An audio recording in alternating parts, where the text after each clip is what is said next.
àti gbogbo ẹ̀yin olólùfẹ́ Sunday Igboho káàkiri àgbáńlá ayé. A sì wà ní kóòtù báyìí tí adájọ́ ẹ wú gbogbo àwọn èèyàn, gbogbo àwọn olólùfẹ́ Sunday Igboho lẹ́ ń wò káàkiri yìí. Gbogbo àwọn ènìyàn ní oníkálukú dúró gbágbágbá ni nítorí Basọ̀run Sunday Igboho. Gbogbo àwọn èèyàn náà lẹ́ ń wò yìí lọ́tùn lósì tí wọ́n wà pẹ̀lú olóyè Sunday akọni Oòduà pé níbo ló fẹ́ já sí, lẹ́yìn tó sì já sí pé pẹ̀lú ògo Ọlọ́run yóò já síbi tó dáa,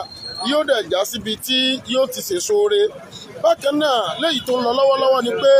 olóyè akọni Oòduà Sunday Igboho no going back to Nigeria, kò padà sí Nàìjíríà.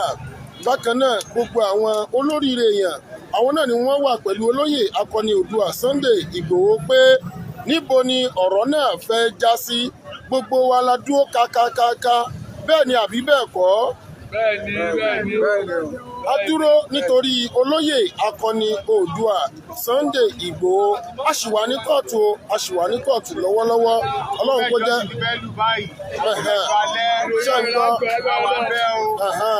ẹjọ́ orin kan tí mo dá lánàá pé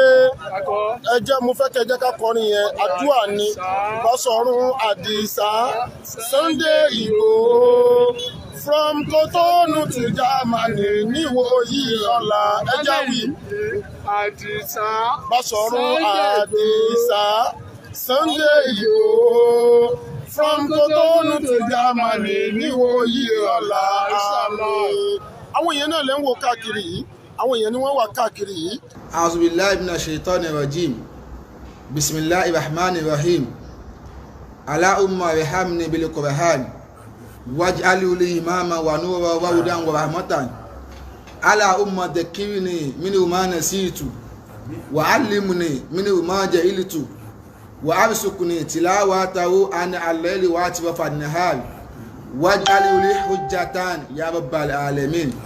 Ya jaratan la hulli akdama rabbatun washatati shamla aqwami qad iqtalatun. Allahu akbar sayfullahi qatirun wa kullama qad ala fi ra'i abatun. Alhamdulillahi rabbil alamin arrahmanir rahim maliki yawmiddin iyyaka na'budu wa iyyaka nasta'in ihdina siratal mustaqim siratal ladzina an'amta 'alaihim ghayril maghdubi 'alaihim waladdallin. Amen. Kí n tó máa sọ̀rọ̀ ó kéré jù èèyàn kan share program yẹn ní ìgbà 20. Reason why ni pé àwọn tí wọ́n ti ń bàjẹ́ a fẹ́ jẹ́ kí ìdùnnú bá wọn látọwọ́ tiẹ̀ náà, tí ọ̀pọ̀lọpọ̀ nínú wọn ti ń bàjẹ́ báyìí pé nǹkan báyìí ti ṣẹlẹ̀ o, nǹkan báyìí ti ṣẹlẹ̀ o. Ṣùgbọ́n a fẹ́ jẹ́ kí wọn náà rí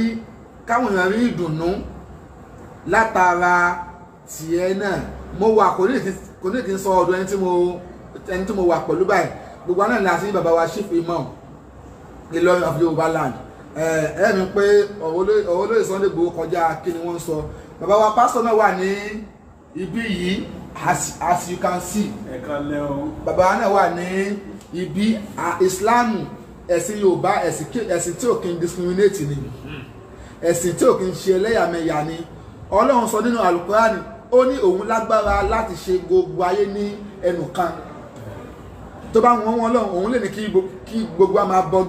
ká máa bọ́ bí ó ṣe tàbí kó ní ká máa bọ basket. Bò wọn lọ́run tóun sọ pé mùsùlùmí ẹ máa bẹ, Christian ẹ máa bẹ, Jude ẹ máa bẹ, ẹ̀sìn tó wà ní ayé more than 1000 tó ń kálukú dẹ̀ ń ṣe tiẹ̀ ní ọ̀tọ̀. Tẹ bá dẹ̀ wo Yorùbá ẹ̀sìn kan tí ò kí ń ṣe ẹlẹ́yàmẹ̀yà rẹ̀. Mi máa ń sọ ní program dáadáa pé ìmáàmù tàbí chief missioner tàbí mùdírù tàbí àfà tàbí ustaz tó bá kọ́lé tó bá sọ pé ilé tí mo kọ́ yìí ẹ gbọ́dọ̀ gba Christian síbẹ̀, Muslim nìkan ní kẹ́ gbà síbẹ̀, kò ń ṣe ẹni Ọlọ́run, kò ń ṣe ẹni Ọlọ́run. Bàbá Imam báwo ni ọ̀tẹ̀ ṣe owó wọn ti wà owó tí wà fílẹ̀ mù. Bàbá Imam wọ́n ń bẹ pẹ̀lú wa ní ibi ní àti fún wa ní láti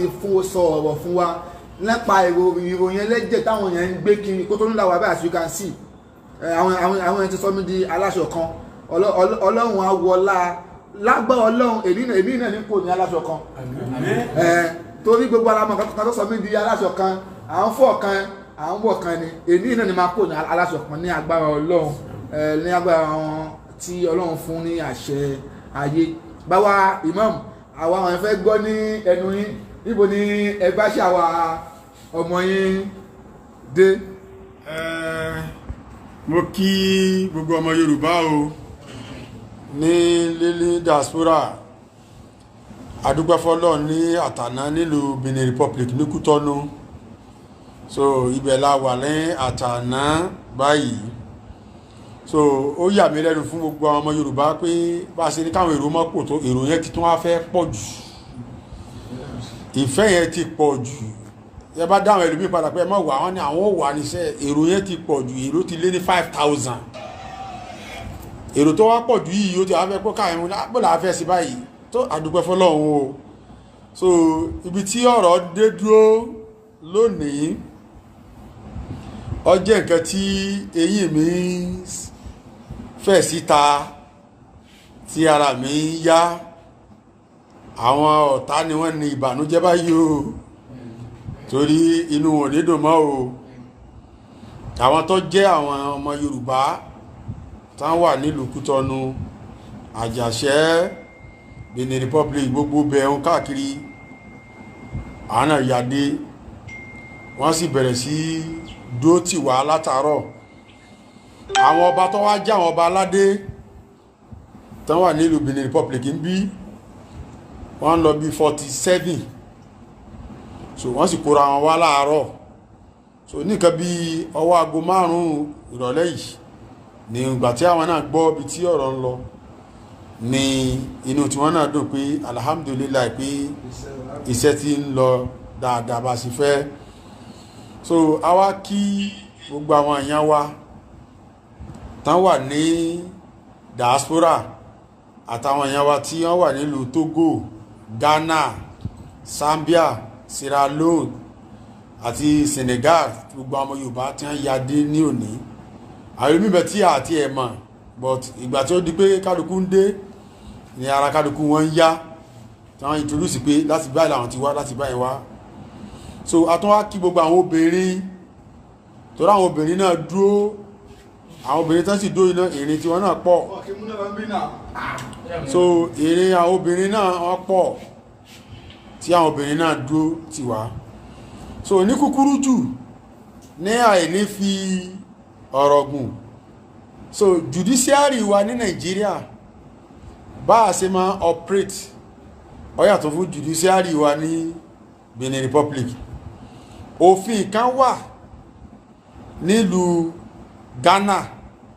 Benin Republic àti Togo àti Nàìjíríà. Wọ́n ti sáyìn òfin yẹn ní nǹkan bí 20 years to this time tí wọ́n ti sáyìn òfin yẹn pé tí ẹnìkan bá jẹ́ human rights tí ń jà fún ẹ̀tọ́ ọmọ ènìyàn tí wọ́n bá lè kúrò nínú ìlú ẹ̀ tó bá sáwá bá ìlú kan pé kán gbà wọn, so ìlú yẹn ò gbọ́dọ̀ dá padà sínú ìlú rẹ̀ kó wà nílùú ibi tí wọ́n bá fi sí. ó ní òfin tán sí ìwé òfin yẹn ni wọ́n gbé kalẹ̀ fún wa ní àná kó tó di pé a wá sí kóòtù láàárọ̀ yìí pé kí là ń jáyà sí, kí la fẹ́ máa bẹ̀rù sí, pé òfin kan ti wà tí Nàìjíríà, Ghana, Sierra Leone àti Kútọ́nù, Benin Republic tán ti sign wípé ẹni tó bá ti jẹ́ human rights tí ń jà fún ọ̀tọ̀ ọmọnìyàn tán bá lè kúrò nílùú pé wọn ò gbọ́dọ̀ dá padà. So ó túmọ̀ sí pé ó ti wá ṣe máa wà náà la. Chief Sunday Igboho ó ti kúrò nílùú Nàìjíríà ó ti wá sí Benin Republic. So òfin táwọn sáyìn yẹn kò lẹ́tọ̀ọ́ káwọn dá padà sí ibẹ̀ yẹn mọ́. So wọ́n wá ní bàbá wa chief Imam Yorùbá máa wọ́n pè mí pé kí wá wo òfin yẹn. Èmi náà fi ojú rí òfin yẹn fún wa ní ìfọ̀kànbalẹ̀ ìpè alhamdulilayi Rabbil alamina. Ìyẹn láti kọ́kọ́ ń dúpẹ́ fún Ọlọ́run ní àtàná. So gbà tó wá di ní àárọ̀ yìí tí adé sí court, so àwọn èèyàn ń dé, àwọn lọ́balọ́ba náà ń dé, wọ́n wá ń bẹ̀rẹ̀ pé gbogbo àwọn kí ni evidence tí wọ́n máa ń gbé kalẹ̀ kankan. So wọ́n bẹ̀rẹ̀ sí gbé kalẹ̀. So àwọn láti ń wọ́ ti bí àwọn náà dé láti Nàìjíríà, so àwọn náà tẹ́ndà ìwé òfin wọn kalẹ̀ so wọ́n kọ̀wé gẹ́gẹ́ bí ìjọba Nàìjíríà àwọn náà wá wọ́n ní àwọn nǹkan òfin tiwọn náà tí wọ́n kọ so but ìgbà tí àwọn lọ́ọ̀yà bẹ̀rẹ̀ iṣẹ́ torí àwọn international lawyer tí ọlọ́ni kí wọ́n ṣètò kalẹ̀ so wọ́n wá láti France káàkiri àgbáyé náà ti wá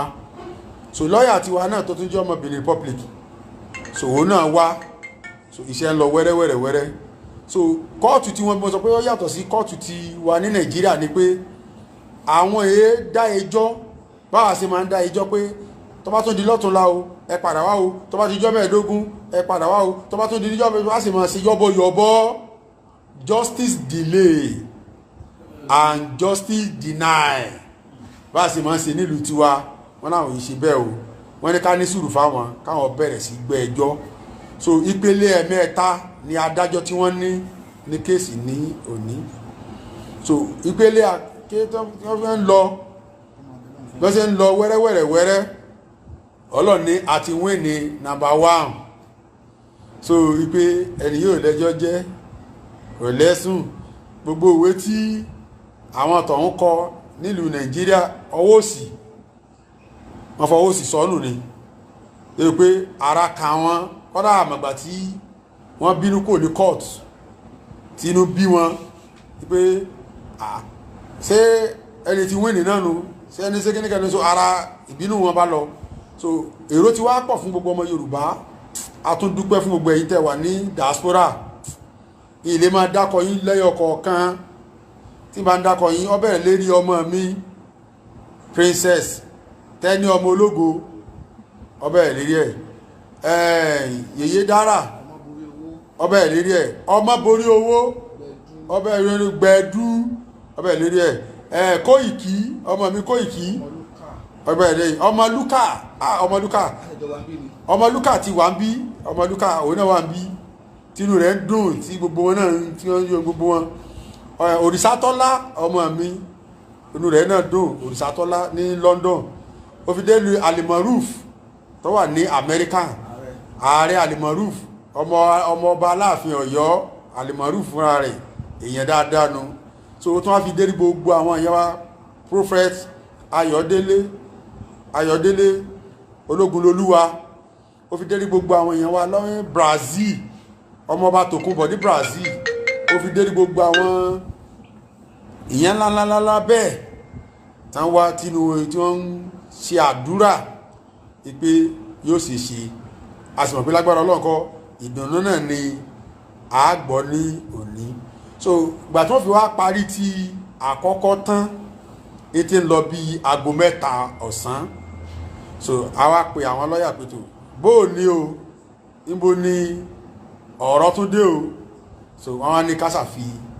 ọkàn balẹ̀ ká máa ṣe àdúà máa tọ̀ ọ̀dà ẹgbẹ́ ẹ̀yin ọmọ Yorùbá ẹ jẹ́ ká bọ́ síbi abẹ́ igi ká lọ jókòó torí pé tá a bá ń ṣe àdúà níbẹ̀ wọn ó lè máa ta sí wọn létí nínú court a dẹ̀ fẹ́ kí àwọn ọmọ wa kàn farabalẹ̀ wọ́n dẹ̀ farabalẹ̀ kò sẹ́nìkan tó já o kò sẹ́nìkan tó bọ́ ẹnìkan o àwọn ọlọ́pàá abẹ ọlọ́pàá tí ń bẹ ní Benin Republic Ọlọ́run jò dáa fún yín o àwọn ọlọ́pàá tí ń bẹ ní èèyàn ni wọ́n o àwọn ọlọ́pàá tí ń bẹ ní Republic wọ́n ń kẹ́ wa bí ọmọ ní o bí mo ṣe dé tí wọ́n introduce mi gẹ́gẹ́ bí pé chief imam ilẹ̀ Yorùbá ti dé wọ́n fún mi lọ́lọ́pàá 3 tá ń gáìdì mi àti pastor àti gbogbo àwọn tájọ wá sí ìlú Benin Republic inú wọn bẹ̀rẹ̀ sí dùn wọn gáìdì mi tá fi sí gbogbo à ń kírun so àwọn mìíràn tó wá tààdé dákọ so Yàyà Gàmbàrí ọmọ mi òun náà wá gbogbo àwọn fámílì Chief Sunday Igboho gbogbo wọn náà péjú ẹ̀gbọ́n ni àbúrò ni àbúrò bàbá Sunday Igboho náà gbogbo náà pé bẹ́ẹ̀ tí inú kálukú dùn kódà àwa tí a kọlà inú wa ń wúwa pé káàró tiẹ̀ kọlà báyìí kan ká àjọ Sunday Igboho tó ní gbogbo àwọn ìlà Igboho ìlà àwọn kiri tí inú kálukú sáà ń dùn pé ìlà yìí wá fìtì kálukú so àwọn ọba míì náà wá láti ilẹ̀ Nàìjíríà so tí a fi dúpẹ́ fọ́lọ́run so àwa bẹ̀rẹ̀ àdúrà so àwọn ṣàdúrà lọ wẹ́rẹ́ títí tó fi di aago méje ṣùgbọ́n tó tún di aago méje àwọn lọ́ọ̀yà náà tún jáde síta wọ́n ní ipa mẹ́ta làwọn sọ pé kéèsì yìí máa ń lọ ní ìlú Benin Republic yìí o ipa tàkọ́kọ́ àwọn ti wí ni o ipa tẹ́lẹ̀kejì ọlọ́run tún ní àwọn wí ni o abá tún fò sókè pé àdúrà ti gbà o adúpẹ́ fọ́lọ́run o àdúrà ti gbà o so adúpẹ́ fọ́lọ́run so ilẹ̀ tí wọ́n ń ṣú ètè ń lọ bí ọwọ́ aago mẹ́sàn-án àbọ̀ báyìí nílùú Benin Republic náà làwà báyìí a sì wà nínú kóòtù báyìí so wọ́n wá sọ wá pé kéèsì ẹlẹ́kẹta ni wọ́n là ń yanjú lọ́wọ́ but wọ́n ní káwọn ọmọ wọlé ibẹ̀ náà wá ń yanjú lọ́wọ́ báyìí o kò bá wá jẹ́ aago kan òru kò bá jẹ́ aago mẹ́ta òru wọ́n tó gba àádùn ń bẹ́ ojú mi ti là báyìí ẹ̀rọ pé ojú mi ò sùn Tẹ́ni ọmọ ológo ọlọ́jọ́ dáa fọ́ Òrìṣàtọ́lá ọlọ́jọ́ dáa fọ́ Alimaruf ààrẹ Alimaruf ọlọ́jọ́ dáa fọ́ Professor Ayọ̀délé Ológunlolúwa gbogbo ẹ̀yin tẹ́ wà ń dà sóra inú wa ń dùn sí ọlọ́jọ́ dáa fún yín bó bá ṣe lóòrù aago mẹ́ta òru nàbà tó parí ẹ̀ tán aláwà níbẹ̀ gbogbo abẹ́ẹ̀gì gbogbo kọ̀rọ̀kọ̀rọ̀ gbogbo láìlà ìlànà ẹ̀rí pé iná mọ́lẹ̀ ń bì nísìn ọmọ ṣẹ́jú náà gbogbo bẹ̀ ní iná tàn sí tí iná mọ́lẹ̀ koroko tí inú kálukú ń dùn pé ṣé ìlú náà la wà yìí population Benin Republic wọ́n mọ̀ ju 15 million lọ population ẹnu wọn sì ká wọn kò tó tèkó fa kò tó Lagos State fa gbogbo Benin yìí wọ́n sì ní ètò àwọn ọlọ́pàá abẹ̀ wọ́n èébúyàn àwọn ọlọ́pàá abẹ̀ wọ́n èyí ìbọn pamọ ọlọ́mọ àwọn ọlọ́pàá kò yé ju tí a gàásì àṣeyàlá ń jẹ́ lù wa àṣàwọn àgbákò la bá tan nílùú wa àṣàwọn ìkàlábálù wa tá a wà nílùú kan láti àná tó fi dòní kọ́ ṣẹ́jú náà dì sí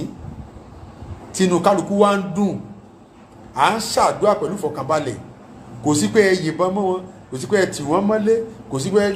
kọ́dà wọ́n ń béèrè lọ́wọ́ mi pé bàbá tẹ bá fẹ́ kọ́lé sí ìlú mo ní lágbára lọ́wọ́ èmi gan wà Benin Republic wà á kọ́lé sí torí pé fún ìfọ̀kànbalẹ̀ tá à ń gbọ́ so nínú ìdájọ́ mẹ́ta tí ń bẹ fún wa báyìí o ọlọ́run ní àti wíní méjì ọlọ́run a máa dúpẹ́ àwọn olórin a máa sọ pé ọlọ́run tó gbé sí ayé àwa bí a ṣe ń fẹ́ gbogbo ọmọ Yorùbá ọlọ́run tó gbé sí ayé àwa bí a ṣe ń fẹ́ dákun má da sáàrù mọ́ wa lọ́wọ́ dákun má fẹ́ rí àwa bọ̀ọ̀ta lẹ́nu dákun má fẹ́ rí àwa bọ̀ọ̀ta lẹ́nu dákun má fẹ́ rí àwa bọ̀ọ̀ta lẹ́nu tó gbé sí ayé àwa bí a ṣe ń fẹ́ gbogbo ọmọ Yorùbá ẹ jẹ́ ká máa wí fún Sunday Igboho Chief Sunday Igboho lónìí ìpè ọlọ́run tó gbé sí ayé àwa bí a ṣe ń fẹ́ dákun má da sáàrù má wá lọ́wọ́ dákun má fẹ́ rin àwa bọ̀ọ̀ta lẹ́nu dákun má fẹ́ rin àwa bọ̀ọ̀ta lẹ́nu dákun má fẹ́ rin àwa bọ̀ọ̀ta lẹ́nu ọlọ́run má pààyà wa tí a fẹ́ sílé dákun má pọ̀ mọ́ wa tí a bí sáyé dákun má dààmú wa ràbí ọlọ́run dákun má dààmú wa ràbí ọlọ́run. gbogbo ọmọ Yorùbá ọ̀rọ̀ wa ń ṣe bẹ́ẹ̀ ni Ìgbòho dé tán ọ̀rọ̀ wa ń ṣe bẹ́ẹ̀ ni Ìgbòho dé tán ìgbà tá a gba wé òsì lọ́dọ̀ Sàtíyà ọ̀rọ̀ wa ń ṣe bẹ́ẹ̀ ni Ìgbòho dé tán tẹ bá rójú àwọn ọ̀tá wọ́n sá jáde ní ẹsẹ̀ wọn wá wọ́lẹ̀ nínú court àwa ń wò pé sáwọn eléyìí náà nì àwọn á disguise wọn ò tiẹ̀ fẹ́ la ìlà alábòsí ìkà jàǹbá ènìyàn àwọn á ń wọ́lẹ̀ báyìí nígbà mo gbá tẹ̀sùbá mú tán rí tẹ̀sùbá lọ́wọ́ mi wọ́n ní Chief mọ́mú Yorùbá ti dé mo dé ká máa fowókọ́ ọlọ́ọ̀bá jagun ní ká fi dúró ti ọlọ́ọ̀bá ọba tó lágbára ọba tí mo bá yàn ṣẹ́gun ọba tó ní agbára ju gbogbo èèyàn lọ, tó lágbára ju gómìnà, ó lágbára ju pírẹsidẹ́ǹtì, ó lágbára ju gbogbo anybody lọ. Òun náà ní ká máa fi képe tí àwọn onígbàgbọ́ bá fẹ́ sọ, tó bá fẹ́ képe Ọlọ́run bá wá ní gbé mi sókè, gbé mi dìde, fà mí lọ́wọ́ sókè, kíga jayé lọ, ògo ayé mi jẹ́ kó yọ jáde, fà mí lọ́wọ́ sókè, màmá jẹ́ ó pẹ́, tú mi sílẹ̀ ọlọ́ọ̀bá ò mú Sunday Igboho jáde, fà wọ́n lọ́wọ́ sókè, kíga jayé lọ, ògo ayé mi jẹ́ kó yọ jáde, fà wọ́n lọ́wọ́ sókè, màmá jó pẹ́. Wọ́n tún wá ní èmi yóò gbé ọ̀gá Ọlọ́run mi, èmi yóò gbé ọ̀gá Ọlọ́run mi, èmi yóò gbé ọ̀gá Ọlọ́run mi ju gbogbo òrìṣà tó ń bẹ láyé. Ìgbà táwọn èèyàn mọ̀ pé wọ́n lálágbára, ayé rí ẹsẹ̀ wú mi lójú.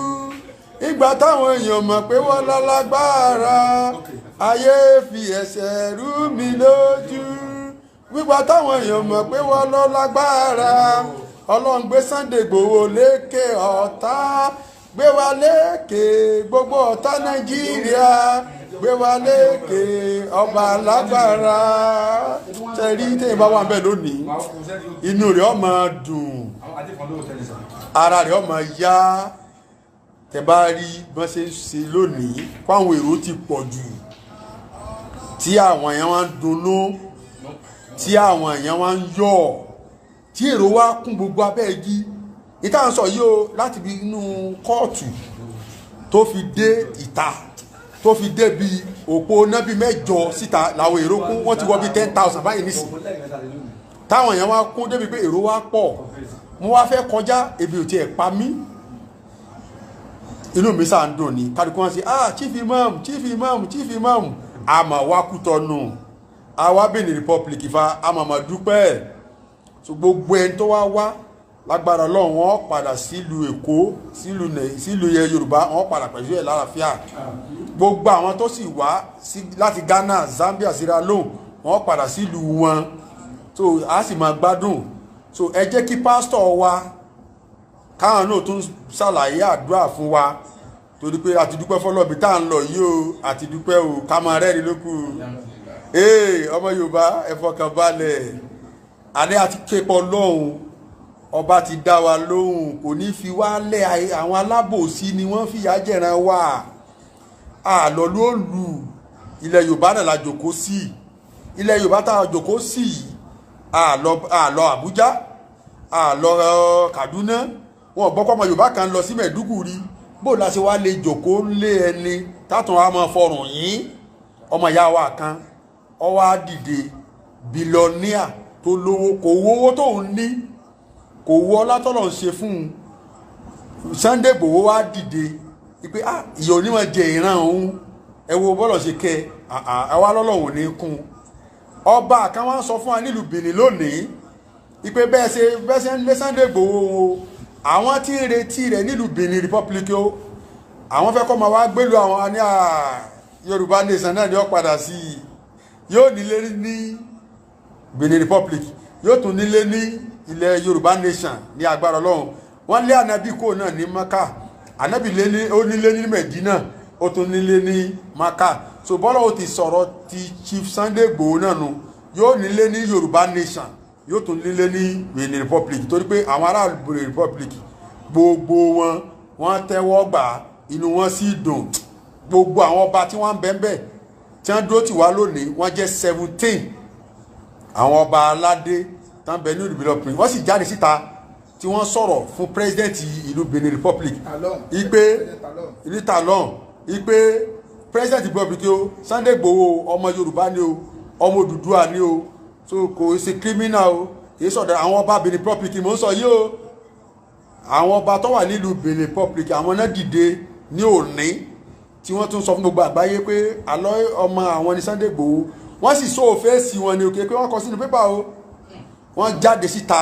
wọ́n sọ pé àwọn ni ọba ìlú báyìí ọba kọ̀ọ̀kan sì jáde ọba kọ̀ọ̀kan sì jáde ọba kọ̀ọ̀kan sì jáde ọba kọ̀ọ̀kan sì jáde tínú wọn dùn tó jáde àwọn ọba ìlú Benin wọ́n ṣáyò wọ́n sì dúró so àwọn ìmáàmù tó wà nílùú Benin tájọ́ ọmọ Ọ̀yọ́ àwọn náà wá bá mi pé baba chief ìmáàmù Yorùbá ẹ̀yin náà ni chief ìmáàmù gbogbo ilẹ̀ Yorùbá àwọn gbà fún yín o gbogbo inú àwọn dùn o